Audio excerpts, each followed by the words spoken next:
మాణికేశ్వర్ నగర్ బస్తీకి 50 కోట్ల వ్యయంతో హాస్పిటల్ నిర్మాణానికి కృషి చేస్తారని కాంగ్రెస్ ఎంపీ అభ్యర్థి దారం నాగేందర్ అన్నారు. సికింద్రాబాద్ నియోజకవర్గంలోని తార్నాక డివిజన్లో ప్రచారంలో భాగంగా ఈ వ్యాఖ్యలు చేశారు.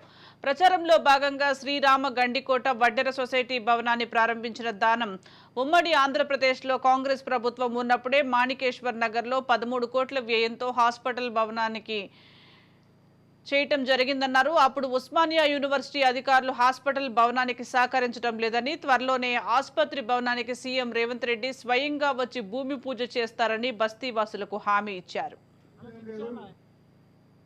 బస్తీ సమస్యల మీద మాకు కొంచెం అవగాహన ఉండి ఉన్నటువంటి సమస్యలను వారు అడిగినటువంటి ఒడ్డెర సంఘం వారు డిమాండ్ చేసినటువంటి ఒడ్డెర కార్పొరేషన్ తప్పకుండా నిర్మిస్తామని ముఖ్యమంత్రి గారు స్వయంగా నాతో చెప్పమని చెప్పారు.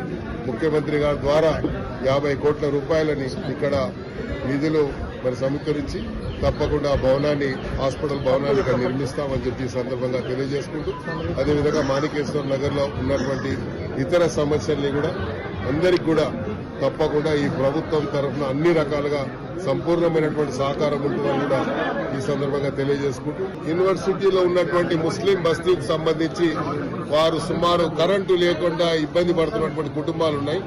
ఆ సమస్యను కూడా తప్పకుండా పరిష్కరించి వారికి పక్కా ఇల్లు ఇచ్చి కరెంటు సప్లై, వాటర్ సప్లై అన్ని కూడా ప్రభుత్వ పరంగానే వారికి అందజేస్తారు.